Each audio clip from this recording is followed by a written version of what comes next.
so na make say another dear customers ya wo do musika ene wo mo nyama hodro bi kogu Men's Gold Ghana Limited one my ye kire edietia na eneso se na chechefo no mo chia de wo my Ghana ye teacher training colleges ahodo no ma hyase a wo mo elive no wo no mo eko enam so mo ma no mo kire wo ma de ne sre se mampani ne na do dan kwa kufu ado ne abam mpanimfo ne esafota bia ye wo so mo ye ma sa chechefo yi entemparo mo nyama mo na sese de o mani ye tutu aka wo no nsam GPRTU wo mo se sane sa na wo se ancha kura sentuade abo ebekoso akwasi ade odike susu na nyumre ntete aso perfect nsɛmhwɛfo ye tete a kyerɛ wo hu abeg den ne yɛbɛkɔ ne nkyɛn na yɛne no akɔakɔdi nkɔmɔ arawo sambia si ewa poye mantamu owura bia abusua wode dam ewa ne honam dua no kwa nipa bi no ati no ewa ne dan wodam akɔhye no meka say die wonka atiasfo bi observe we ni afoforo pini akekese ne ne se kase aba bia wo bia na nwumre ye ba ne de aba besom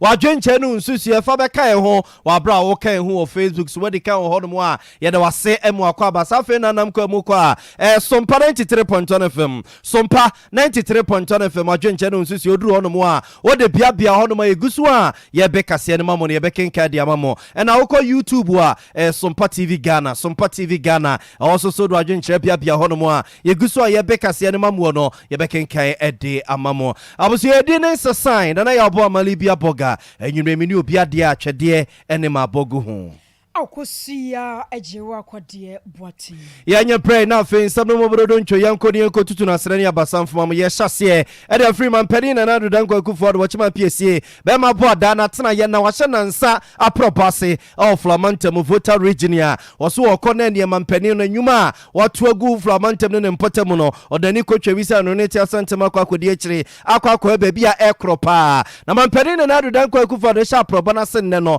na Ghana Bar Association oh my Ghana a lawyer foku batan womo eko ne ye omo conference e wo Flamantem a mampani na nadu danko akufo do mama ni twase president e wodie no wo de to nkyane a wo lawyer ni mapa ene mra no jejejejejejejai wodi ni baba gu ni tirim apututu yi wakabia ne wodi president eno ti lawyer fo hia ye o Flamantem no di ka kopiase ne honum eno ene se na ban yi ene wo ma ye bi papa e ba se bi akabi ma men kabi ene atentene ne ho nsensem se betum pon na akɔ nanimu a wɔso ma ye bi pa na eniama mu di gu akɔ mu nyina se be no my God ye democracy no e betum pon na kabima min ka bi ni atentene ne ho nsensem no amanfo so ate ase na ya no na sam kokoda court a emfo ne 10 gram a wɔye emfo ne krokro a wɔye emfo ne tuntum a wɔye emfo ne kokɔ a wɔye no asem ne se ne yesitie no emra ne beka ne pepepe e dia mano enti so bi sori ba bi sa ene yatemu atena ye na sei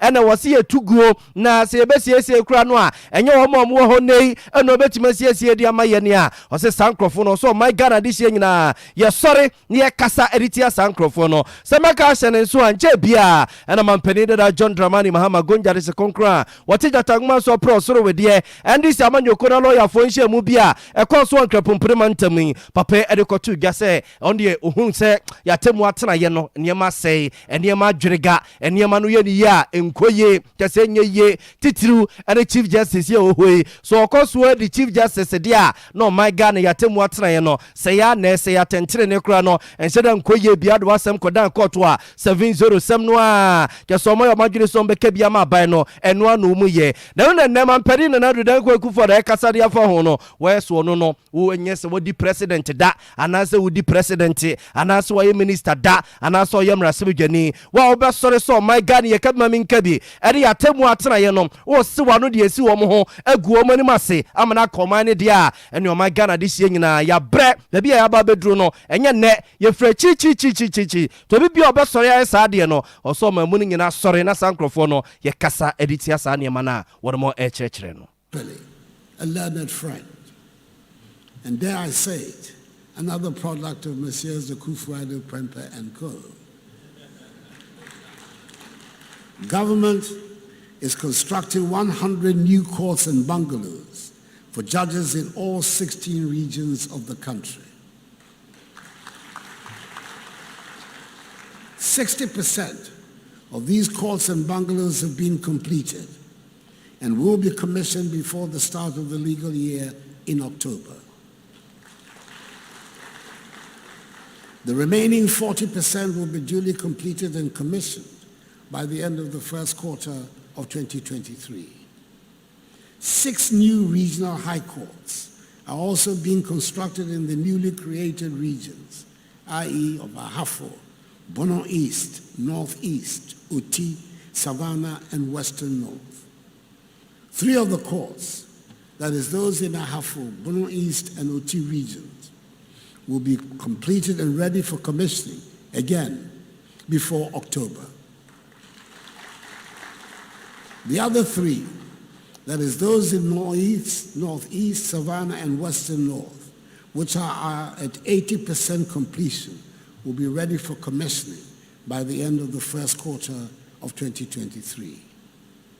A new modern Court of Appeal complex in Kumasi, together with 20 townhouses and a guest house to serve as permanent residence for Court of Appeal judges based in Kumasi, who will be mandated to handle appeals from the northern sector of the country, will also be completed and commissioned before the end of October. Just as government continues to implement policies to advance the rule of law and thereby reinforce the confidence of the people and shore up our nation's reputation as a country governed by the rule of law, there are some who have made it their political agenda to disparage systematically the image of the judiciary for selfish, parochial, partisan reasons.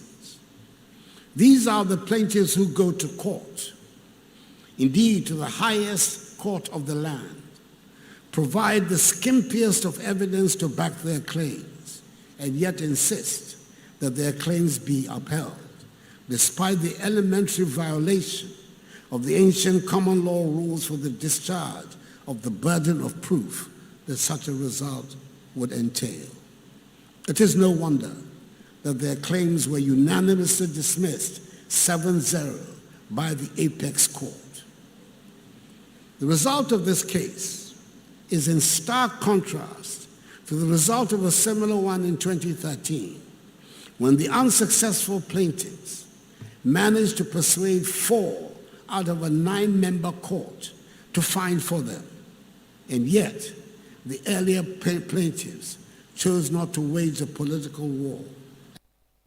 Abusia weye mampani na nadu danko akufuado wachima PSA be mabo da na yetene kan tuwedi ehweme da ni ranwa na se no Ghana Bar Association omo conference ekoso oflamantemo na mampani na nadu danko akufuado sansemi ekotu dwawase na afa ba be no Ghana mampani sade tudwa etro Ghana Bar Association fo nyina se anani ehu na sonso ate ensansema wodro bi ekoso o ma Ghana mu na nipa binom kan sam sa ya sam no kra ba yo man panyin fa na no ntum ne nyina no fa baba wa ahya wan ye nei wa kokota ko te Ghana fo so ya no hwenye na sam no akwa kana e wo mayi mu eno na man panyin kira se se be produce ya te o mayi mu no ye de mra na ye adwuma ye de mra na ekekere o man no enti entimi ntina se nya hwe han e mo obi mfiri ne kromu ma e ma hye mra mo man Ghana ye ni so eno kra de tofia kwa na so nti wo ka de a kire ne manfo nyina se ene ye ko Ghana fo hwai ye wono mampanyir kura wata kire bi fa galam se ho sansam so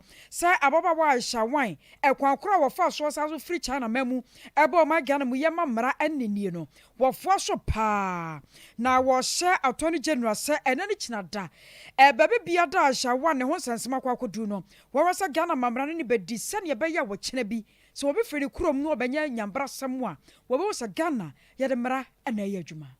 Respect for individual liberties, human rights, the principles of democratic accountability, and social justice, and created an environment in which government and regulatory policies attempt to enhance rather than inhibit or frustrate trade, commerce, and investment.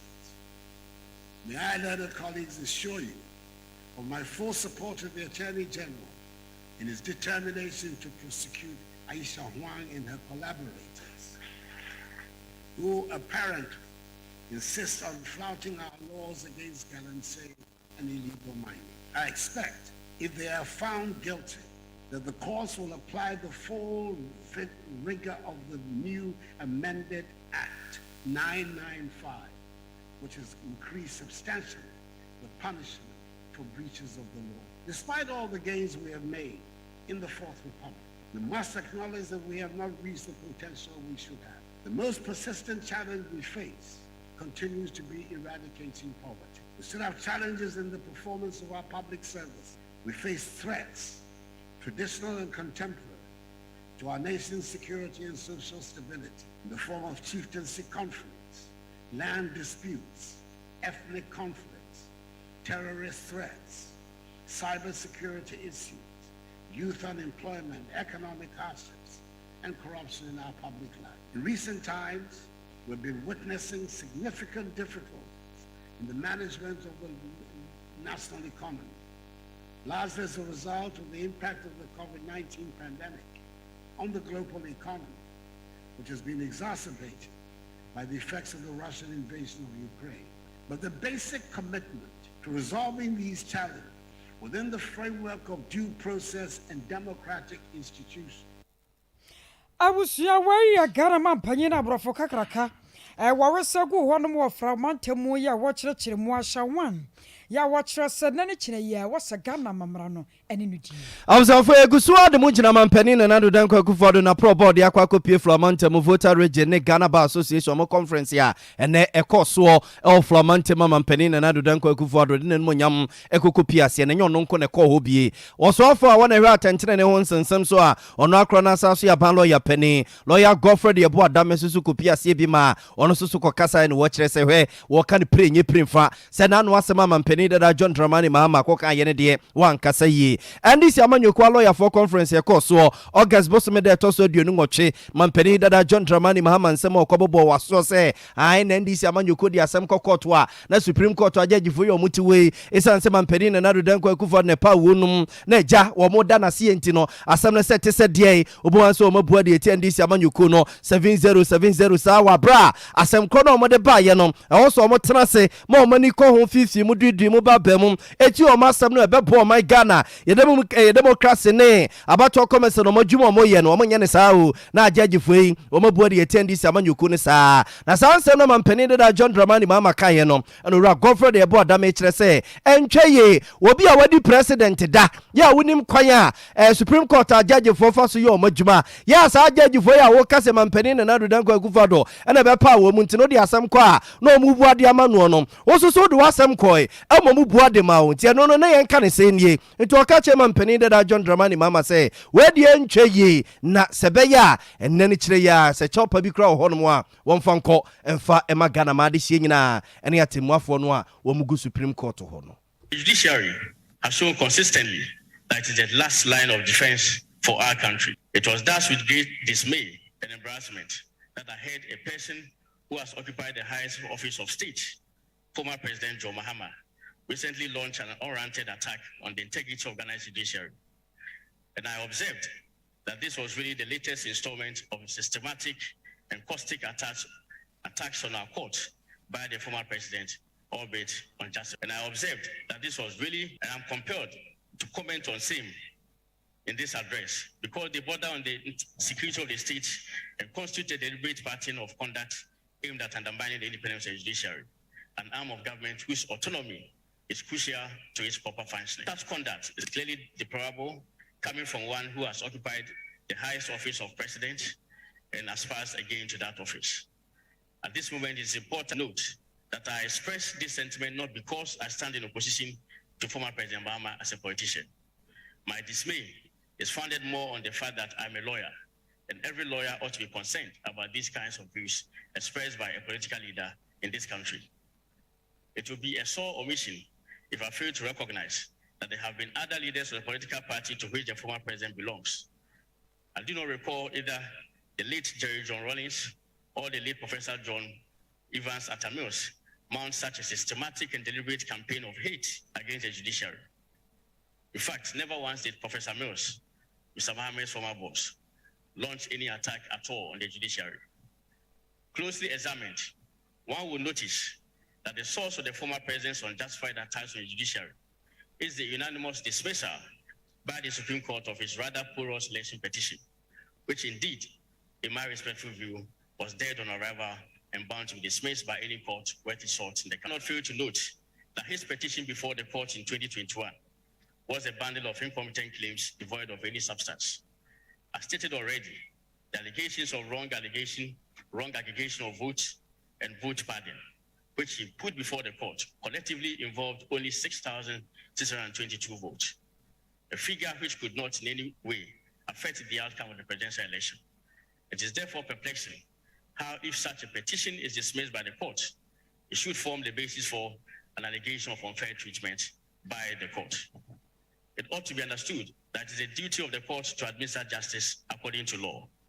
The court is not a mercy chamber to serve justice based on sympathy or affection.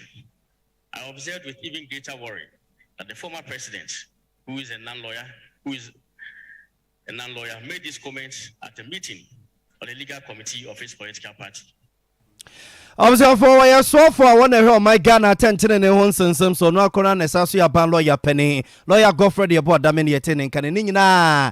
So Kama Mansiati. Se court to this one on your and Mobrontin ye DC who, Yahu Bob Brofi, Yahu Mobrofi, Ogre Assembly Cornwall Padancy at the town evidence.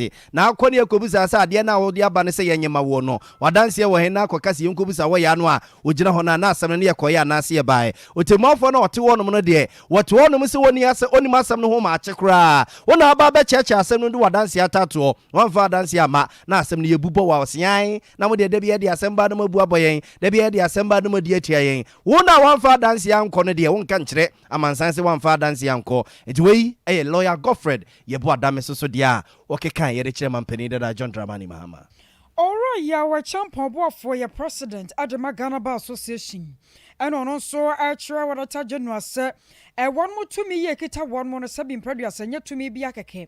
Na nipa binimu di one more secaba bejananka. Na fibia one much a pen pepper. About the road the Ghana forces, a dear. And you go on, you may call me a quaho to and Yasim Kuma.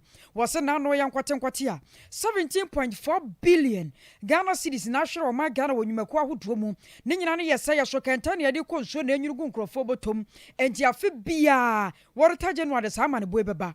And no much. Say one more to me, dear Kita, one more. So at the Tajan one, woman shall on fire, Samu Jamuye. Sanya Baye and Pebi Brebiada, ya me and Sabasonimu. Say one no can who be a Ghana, a sick Shriano. Said the Pacrono Mamrana to me in a tea.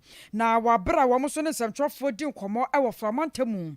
And a president at the Ghana Bar Association or Royal, a champion waffle, Wakasasi. Recent survey reports by the Ghana Statistical Service, for example, show a significant number of Ghanaians are either extremely poor or poor, somewhat showing that decades of democratic rule and political stability have not reasonably translated into improving the quality of lives of the people as would have been expected or desired.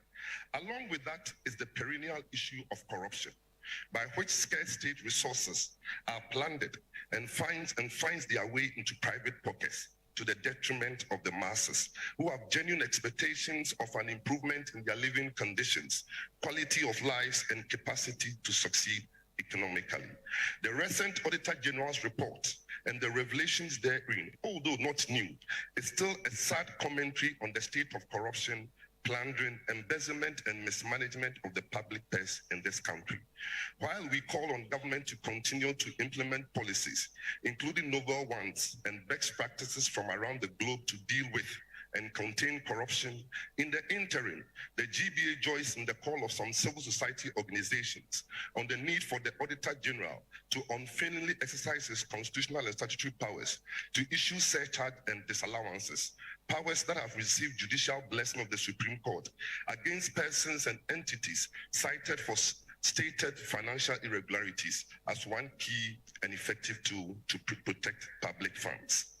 Meanwhile, there are other elephant in the room situations that are equally worrying and threaten the common weal, to wit, political violence, monetization of politics, deep-seated partisan polarization. These are some of the challenges that our democracy faces and stand in our way to achieving democratic consolidation as a key propeller for economic development and establishing what is truly a just, progressive, and fair society.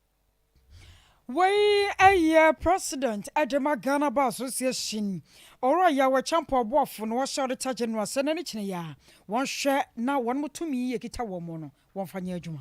Osu ya yeguso Sompa 93.1 FM enwumre no nsi akase na nsa no ba bia wo bia na yeguso a ye de ema mo style bia no wadwenche no nsusuye kai wo Facebook Sompa 93.1 FM Sompa 93.1 FM duro no ma wo like na wo share na do wadwenche no nsusuye no mo bia wo yeguso a ye kenka akase no ma mo ye be kenka dia ma mo odo wani ekire YouTube a Sompa TV Ghana wadwenche no nsusuye no mo wo de bia wo no ma yeguso a ye be kase no ma mo no a Yebekenkai edi amamum. Ye ka mo se kase free Sompa 93.1 FM so no. Ebebum fumpa na twa pesa dada no ho. Akwa akofa Sompa 98.9 FM. Sompa 98.9 FM so osunyan ene ne mpotemu. Ye to kase no suma mo ene mfom free mampani na nadu danko akufado. Ene ba conference ya ekọ so insense no neja. Mfamo enko tuga fede. Ene ono abo Kennedy kwame ya compre kwa kotebo Japan mo nsem ya asori yi. Na ene na eye tuga fede ne secretary ene nananom a wo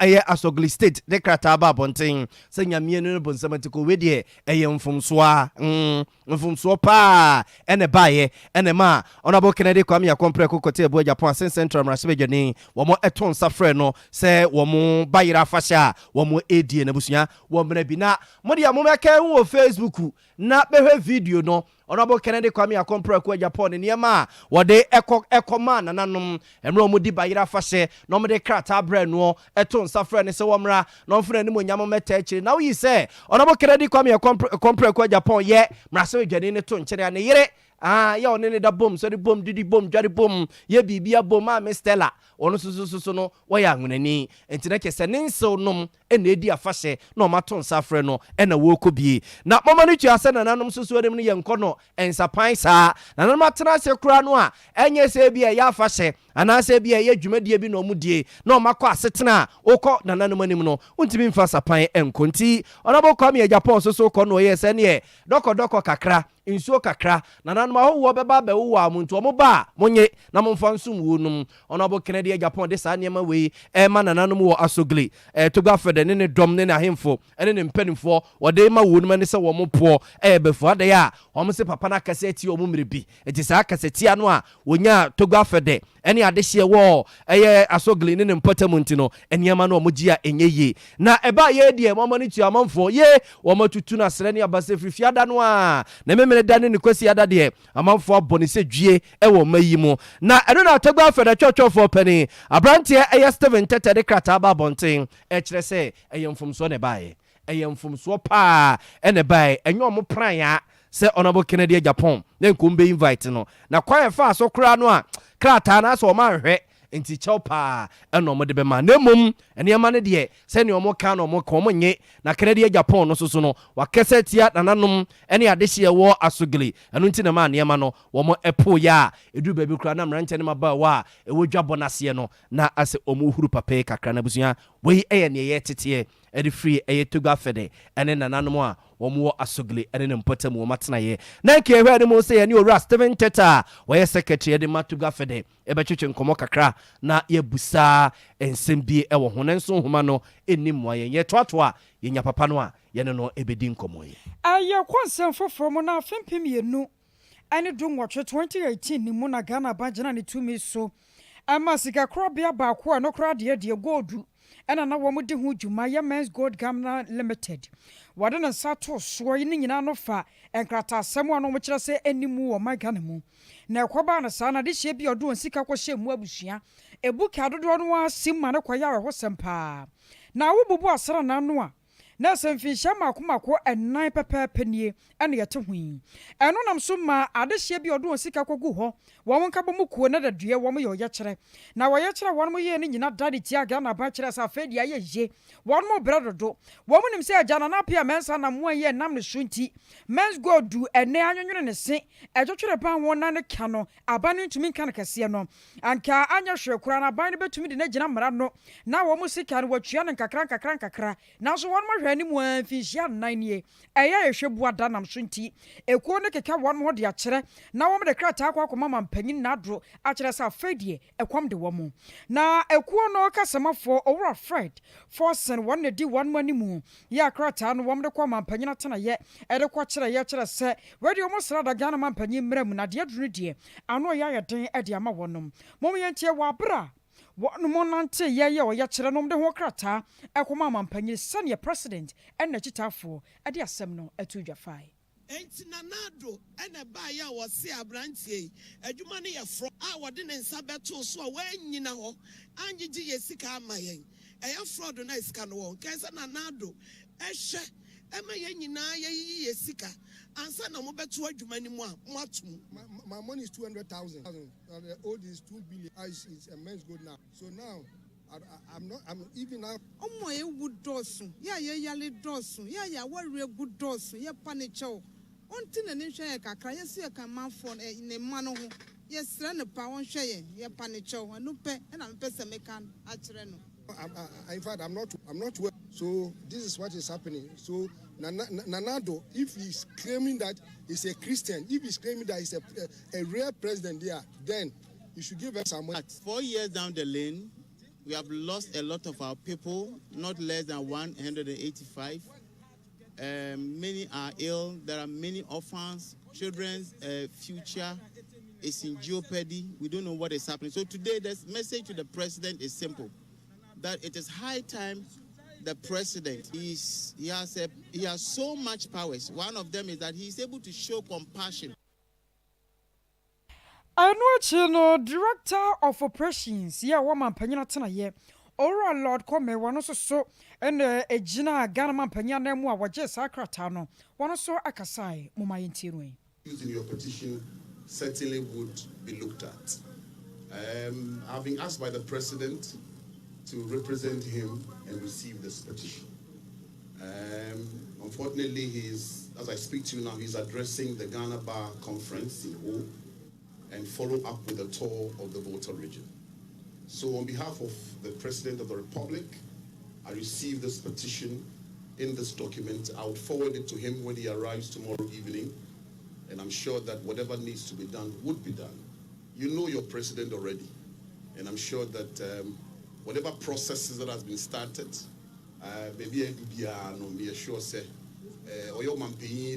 I'm sure he knows exactly how to look at the issues and address them.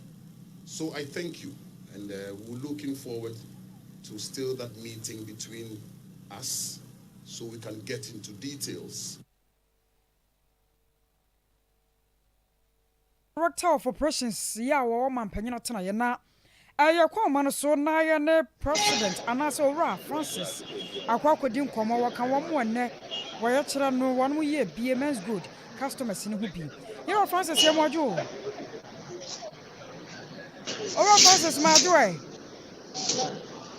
Hello, Francis. What you mean, car? Hello. What you mean, car?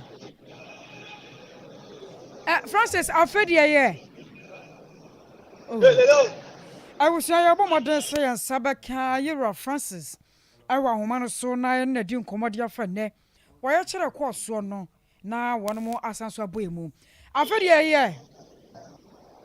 You're Francis. Hello, Francis. What you mean, car? I really want to talk. Madre. Hello. And you remember what dear? Hello. Metro won't call what media. I've heard a tonka. Aha. I yet shall know why you should know. Dear, no more shall someone Sabacan, and I would do who we are now. You never can come and to be your mantifu. I fed you what to make us any. Hello. You. I was your bomber, ye gusua, ye pusua, man, sir. I am Sabaka or Francis or Manoso, and the cousin what's in a chiricacra. You're Francis, I fed you out at home. Ora Francis. Boa Macasana has a better one. Open Francis, good evening, oh. Good evening, sir. Na oh yeah dear. Nyankopon boko. Ye de rade ase. Na oye chire and namo ye modemo petition akọ presidency ama ora Lord Come agye no ede abio what next obi bebusa meda wase na machi wachi fo nyina nwumre ene peaceful protest ama ede bi se ade ekoto omampani nana Kufuado ana na aba enim ena ye emfie na pepa men good Minerals Commission ene yoko egu dumako no na ehwe atete ne ohaw ne amane a Ghana forma ne customers ya famu a sabe yenya ho masibra na ho abehia se de aduro de ye koda ye nyina ye mampani nana Kufuado na okira ne be men go customers we say penifo se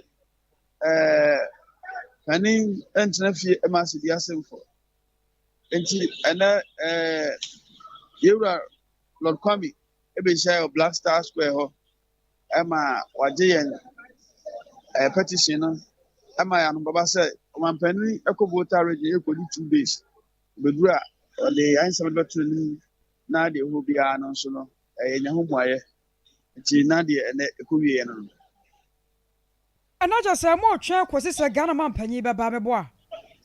Ora Francis.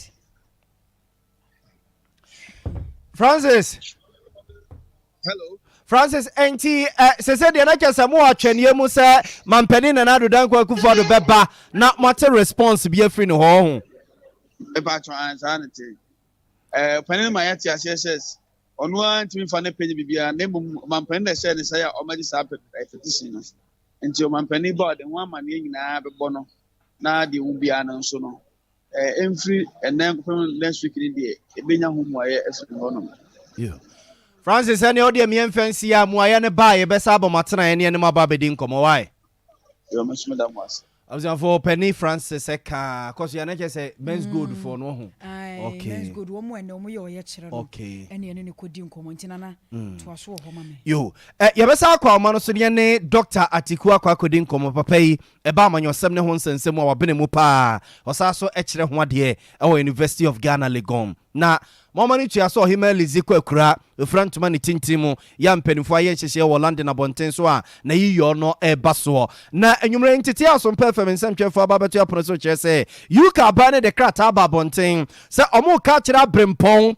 titiru ene wiase mpenifo nyina odofo ya adomu a September bosome de etoso dunkunu a ye de ohima Elizabeth mpamu a eye no mpeso omo babie so mbeka kirom se hwe eno obi anya na dwene se o the private jet ana se helicopter bi eba be wra omani mu na oman no etese me beka ne se mu be ma o se wo munya ba bi mfa bi nsi na eno ne yebusa se sansem ye omode bai na eni abrempon atitiru amama mpanimfo a womo ebekwa yiyo ebie no kwa be no mo befa so yenkwa amaso ne Dr. Atiku nkodi nkomo oye political science lecturer eba politics no ho nsensemu a wabene mu doc good evening oh good evening me I'm going to say Eradi adom na so eja yamia adom be pa na yenim so hima Lizzie Queen Elizabeth ekwa yenim say September 19th and say September na you no eba so yate directive bi omode ma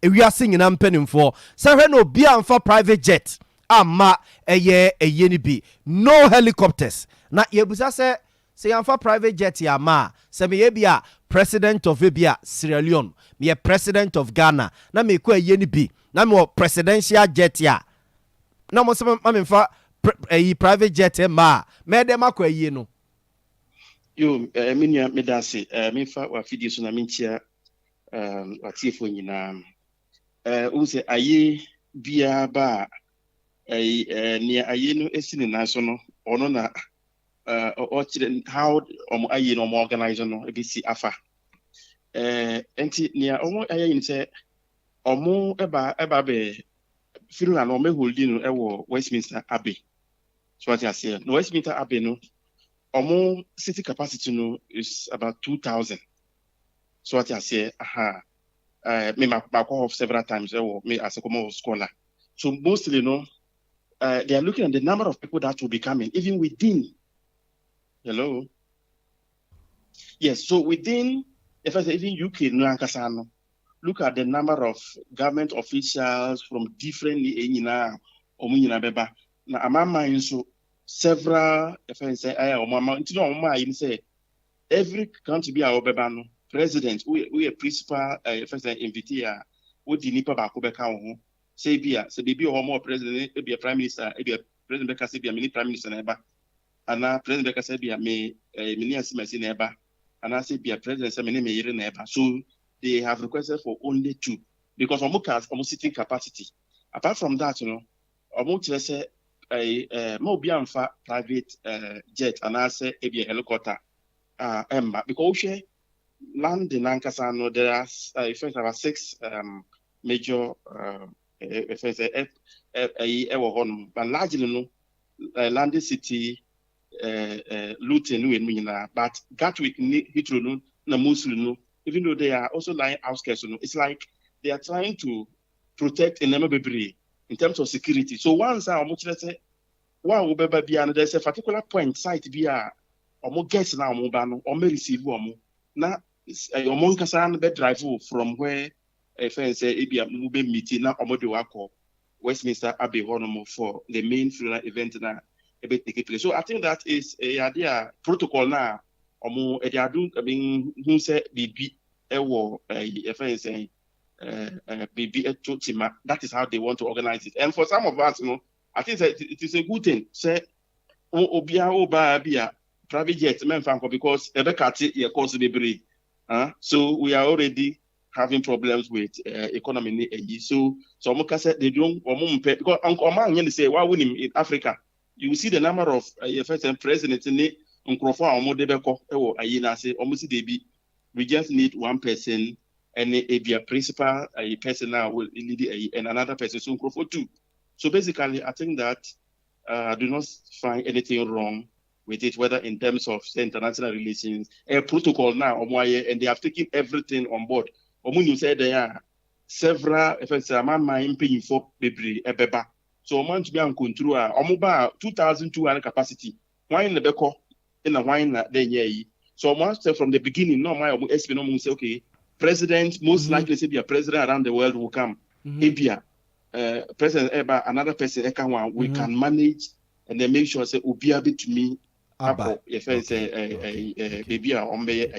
Na doctor say ekoba say oka say Westminster Abbey ho funny part 2000 abroso krebia 2200 no na say we president of a country and I say bia we penny bi wo man mu na say ye we yan select one kosa Westminster Abbey ho no mu bia politically they are some catching war. Oh, but obviously, say president probably. I mean, you say in all. You say about 200 countries around the world. Maybe say president baku kura bekwa. Ebe 200. But yeah, almost here nipa minu. So about 400. They have a city capacity about 2,200. So what I say, I do not think say.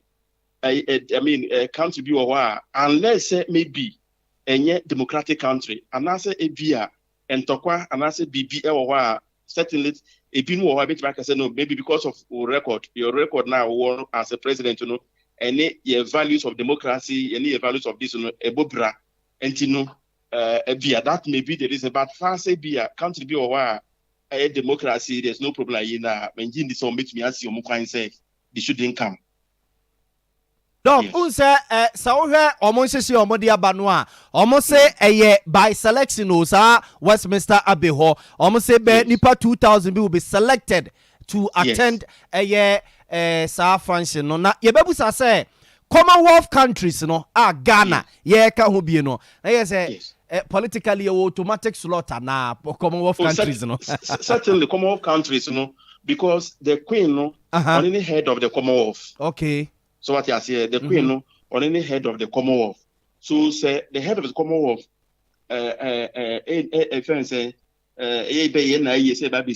certainly Commonwealth countries, automatically say they will be represented all the country, unless maybe you'll be a say, okay, maybe you own team call and say be if you know certainly countries will send delegations. So Commonwealth countries there, then automatically they will be part of it. Yes.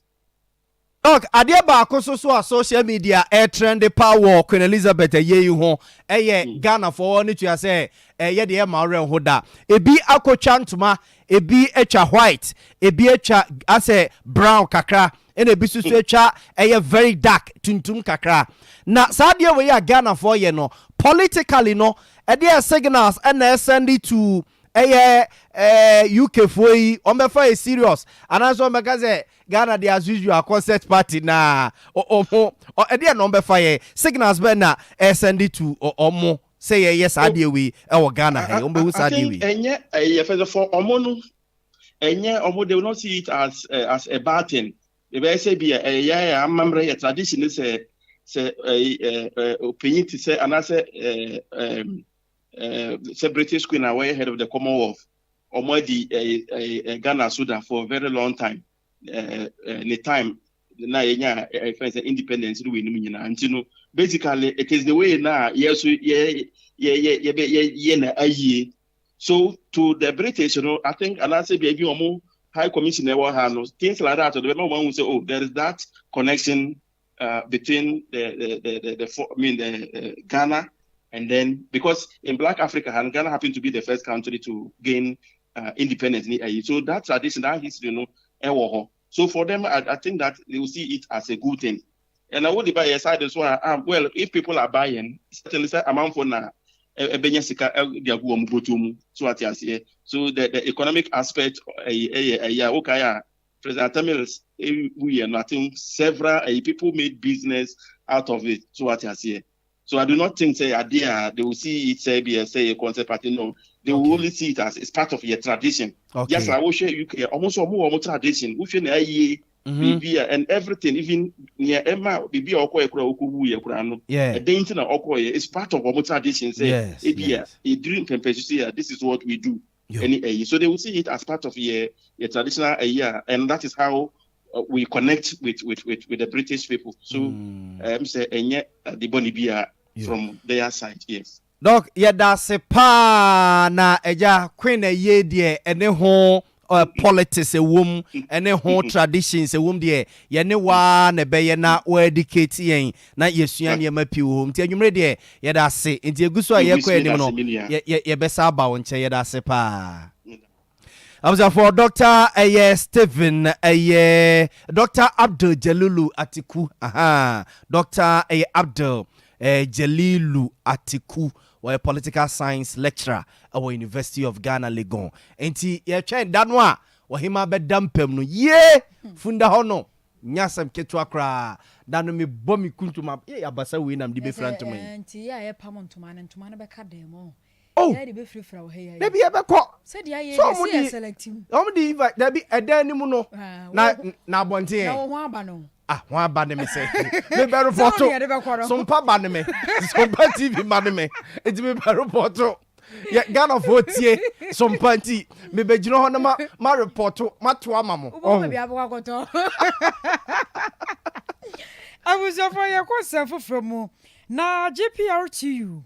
Ejuma kono ba mania se nyame ya domo enche kura Ghana fo hyase na wonu mo nhye mo sapo mu nsuo sansa hyentuade ebo meche lori fe ebe kosoro wo mo se wo mo aba ne prumu a senketo ahodo bia ereda fa ngo so no nka obetumi ayi na so nyina no wokwa enam so nti wo mo ntumi nya adwuma hunu na wonu mo sika mo wonu mo saa ora Abbas Mor wo ye national PRO kasema for de ma GPRTU ekuo no wono na nano power de ache bia dwumaduro so a wo man ye odubo achetena na dwamu no wone no edi nkomo yi yeah de to gano fango price baby adu aban so nya ho bia inde ye mpanyi fo no be si akonyama ya che yes, man, yeah, apamu.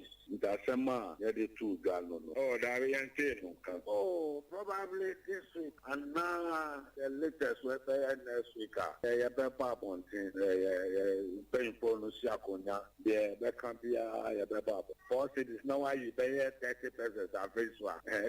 Then I bar out to say taxes being. Levis no beyond ye a day free so or ye free so a bema price no better from Kakrama and Shanka 4 years we are being higher Kakra and the Sema that is true. And that's why now a some way as Sema ya can't what is in my now June last year December but soon bar out can sell and then call. Yeah, but out can say, Obama Sassam also my and July no more. We are 10% threshold no, we were hoping says Assam no or very to sit and saying to learn no. Yan to more, but be men. You went in that so far, you bear your home break. 1 year no, now say, Kaka, Sabeka, one, and my young self, baby, I had to it. Yeah, some say no young fire, or nothing last week, no. Ora Abbas Moro, where national PR at the GPRTU. I was for young twas on the informal teachers no much idea way teacher training colleges a hold on no matter ye na bebo sume any naka cranian ya tomon crasso or my imagine say or more ebeko leave na omojumano or more yes say no niama leave ya kwa ya asem ne say a cheche for no much idea way colleges of education a hold on no say no omo makwan na omo makwan enkwala ne bafie but when mo bafie no ano na we mo eba eti akwala ne dia wa bafie o but teacher ni ne de odaso a ye adwuma enkan kwala ne bafie sa no ebi teacher ni benya be bosome na wochi mienu na wochi miensa na wochi na bi na ke bi ode agina home no omomo de ne nti sa sese a chese 24/7 anopa wie nwumra na Judicial so mukuta choko a wono mo kira de ni na sa de we no makoka kira ba mo mpanimfo se enam sa hihye we ya abani nti no ene yese nwanam bi ho no mo a osa banti ase na ode ko market ya no homo mo no mu se so mo ye adwuma fi mu no nyina wa bro mo nkwadwo mo home a no mo se ne omo do omo krom ni pedua ba fode e de ama ba no ma bono a na mpanimfo so atwichi wo mani se panimbo ne bi a wayin from abone wo VIP bus mu a wo mo pa asam ne kratie ne mpese wo mo afi wo mo abono a ne no ne yeso o ma hyase na panikɔhwe eye ye teacher training colleges ahudu num nkoda ne sam hosa na de o mo kire o ma de akura na o mu hu ze na o mo ko leave na eno na nkoda no a wo mo church o ma de yi esrem panimfo se wodu o mo sraban komo bia sefata bia no o mo no mo teachers ni no mo sa me kire o ma de na zede o ma ni ye tutu akom nsem Smala Musa oba eye Asante Bantama se ya anywhere school ni ade a wona ye eku no kendifo. This issue is a different issue a cropia. Yeah, omo person mo say omo try dey afimu ni nyina. Nti wo say aban ne no compensate omo. And as stakeholders ne no mo compensate omo. E high bebre. Was one. Level 400 for me come once a week. You share your academic calendar now. You read your first semester. Somewhere December. You tonight fear for 6 good months. As an able school, I think somewhere June. Okay. And you be your first phase. It's yatine fiate. In a way, you be school now, bro. The 4 years now. You see a so. I mean, on the second side of it, say we lose all parts as a year group. I mean, as a batch on campus. There's a won't mean some regain this time. I see a action academic calendar and a name kind. Yeah, Teacher Trainees Association of Ghana. Issue na bano. Issue I was CTAC, Prinkoff, GTEC. Any Ministry of Education, any other body or you're interested in this issue, it's not say no more resolve the issue now amicably. Yeah, tag ni debate me and say your best stakeholders and say share situation in the College of Education already. No more share way so dire ramifications at the BMI as students and as people who are learning. Yeah, can education fapem or mine more. Colleges of education. Because we call basic education now. Teachers are much there or about 90% of them are trained from these institutions. And fact these ordeals. Now you not the proper training. You not the proper education that we need to come and teach our children the future of the country there. Now so mind we are subjecting it to something as a National Executive Council. Since a print of the letter, but say Nyambu watch na the 13th of September 2022. Omushia sitagne adabadis no. Train so ombeshia nti omushia omo a ni enya update from what happened or what transpired during the meeting. Na yen so ya take a step from. I was for a teacher trainees association of Ghana or national secretary Smaila Musa near Tiningano. Our Sambia see our poyaman temo duma secrobo. Nam swama make us a posi for ya one machine shimuasia, one more aje. Ora be a seven produce son, whom Diana Kwana baby did them. Your father Sir Thomas Tay, a Sam Gomo, and Nani Pabon phobia to Tanwa, a danya with them. Ebusia one more kuno mukuni we and cancel was up pejadi ashrenimu. I'm over na shedrobe. One more in Facebook is Sompa 93.1. Ebusia run na dawono. Wokwa ye YouTube wonswa Sompa TV.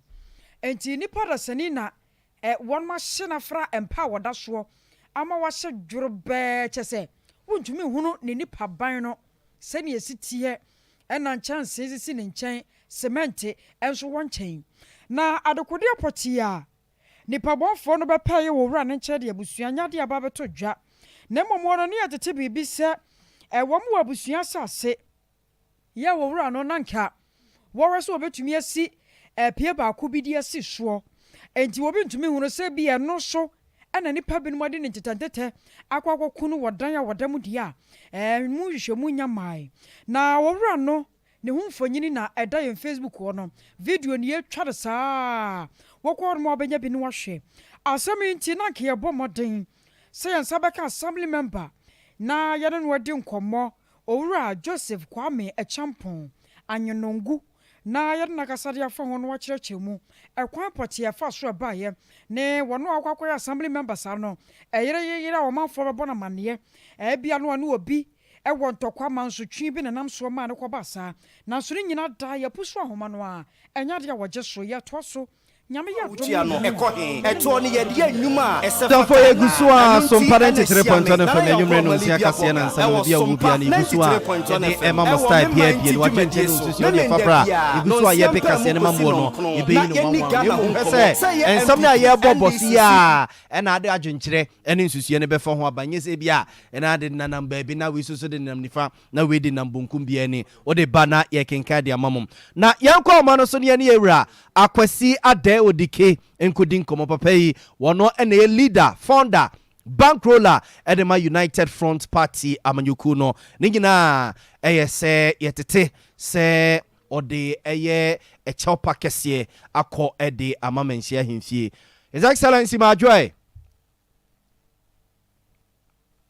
His Excellency akwasi ade odike ya majo me jusu burumi na what say erade adom na so me woye pa waya de se ne wode echopa koma nananom na ensemchefo nhia mu na wo ye ya na me pa cho dabi me koye program wo Onua TV Accra na mama nchira di bi mu okay we asante enhyehyɛ yɛwɔ achopa ene yɛwɔ matweasan achopa yɛ sɛ yɛdo kɔ adu abɔ no agya tum sɛ ma yɛ fo eti me pakyɛw ba we no ɔte kɔkɔɔ so na me address no sɛ asɛm na bae no na woni ha na ɔde n'akyi agya eti kurowura me ka asɛm bi awɔ yɛde pa etia kurowura me twesan broadcast a friend retraction. Okay, it will retract wa apologize. Me retract yes, because apology there it comes when ya come from fashion no admit it. Me so oire pano me 15 minutes presentation. It will be any what say same way I can no. Na nan mani yen. What is the city? Matthias.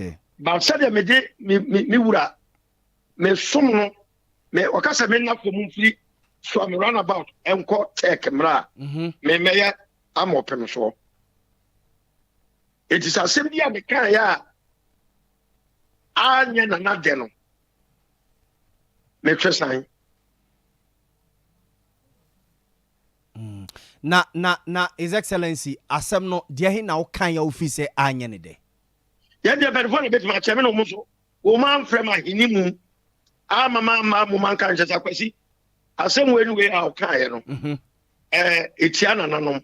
Because galam say na me kan wan asem no. Ensuo no say na makoka sa say a ye no me twa ntro. Ye kwa ye say na makoka sa say a me twa ntro. And some of the kind of and but one in for almost say wait and okay tiana now so Casabiano Ubenya baby Ubi pizza anya de etimenya for me bama or take a call for about Robert Samson and Yemede. It is generally presentation of me man baby anya or any deno Mura Nichesan. His Excellency, sir, oka se ubedi mrantie ne maba wanim na moye demonstration na mwatente su kokko de akire yewura no se eno de wo ni tua se entwaye enya sa akra na tie yes eya wo adwene na wo kan o ba de na me pese me kire ne se o hina kogina tech ama enforo wo ne se garam se no wo mu bom ba o career no monitor wo so wo munyae eti demonstration na me kan ne se me de meburu na ekonia koya presentation wo secretariat to achiro mu se na nei one na de man enforo wo tech no se mo da so ye ba da na so mama me kwan mama me hye nti no wo man temase enye se me hye na me betu ebi onim me hye ko mo se me se me ba betu asanteman so sa esa ye wo mu twa gano ko pete punetie akwasi matu ase enti da ben na o kọ nananom ho so say omuntimi ntira o baby cropot ya wasem no entwa ye ene ne enti da ben na se ese nananom fro da ben na wo kọ na wo ye twa sebe ya ne so ye ne nche yo wo mama wo mo agina wa san shemi banishment is sanction in itself. And I mentioned the headquarters of Ashanti region. I want an anonymous. It says you want to I am for a Mikusha. Almost a muncha was so. What's them now? What kind no? A defeat ebe bata kunyano. No more rules have fini free home. It's in yet a future and no mucha. May I Santiniba and Yano crack. What be quiet at the I can say you can cry no cry. I was so much from Catholic was there. As someone kind of Mushuma Santimai. I was see, Unjia, we are the bed, and I guess I some no crowd retract you. Miss 2-4, or take a call for no near. Miss starting statement here. Me tea. Me would near. It is Nachino, Sabika, or Bia Anya the Dar, Mekresan. Okay. But the substantive issue, they say. One control of friend Asia, or not, another Chija. Emma me buy him. No, me me kwa do bomb it. Let's say bomb ya. So, I was consider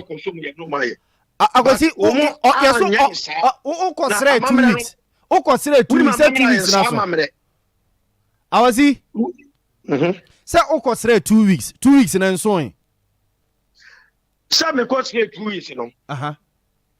I was an every verse the Moyana, Omu Tumishire, and Mamma Kwaba Menshia.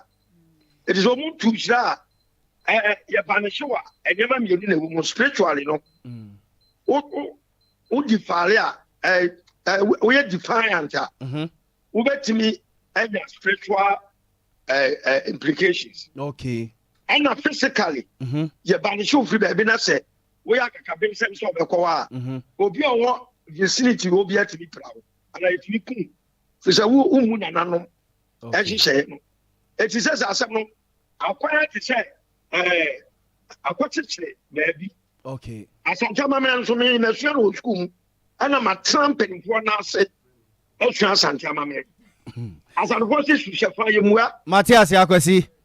Now, I'm for say, asem yu uka ne kumase enti so obetwe asem na san a ade na wokotwe san won kran omsu usuru oh we hu for minia obi abeka bia won ka na emom ye kuma se ho no ye ni be ma kokodufo bia wo ha bibi nko ya otime ka he asante fo binom ye nya atwom esama na pa so timi na no nka awasi wo de ye Azafo Akwasi de odike flag bearer, leader, founder, United Front Party, UFP. And yerena kwa kodi there be United Front Party.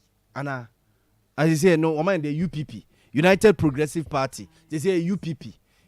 Party nene you. No. What's your Nievesina Asemwepia what they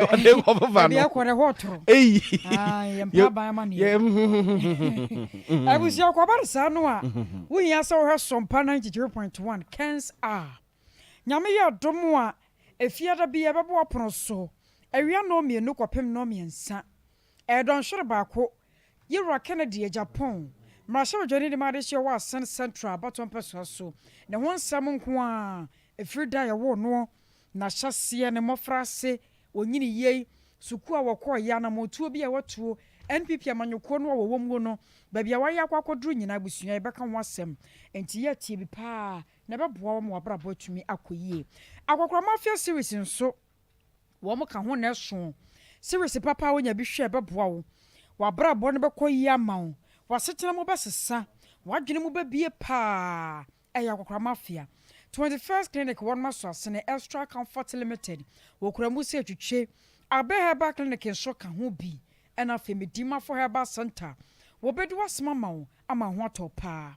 And then running you mekwa draw one masos in it. Yedi and men see a cassia bo ebesom ye. Nana ya bo malibia boga. One ya kusia je wakwa die. And a tina sia. And then ready no see a cassia ebesom ye. Young first dama kuku Veronica Jandra kusia sumoa. Wahini ni. Ama crunches of Mammy Premeni, Quabna Cassi, and then carrying in so don't boy, MCR, Imago, Fred Piquet, Rocky, and the rest for the name carrying in so I can hope. Yamamunina, you call, 7 years or so. Ama de duho at was so man 88, one a better for, and is me. Kana my yamayi koseni so ye dwede ne wo ye cheche ne wo ye doctor wo ye nurse eto a wutua no ekohe eto ne ye de anwuma esefata na eno nti ana hia me na na ye obo malibia boga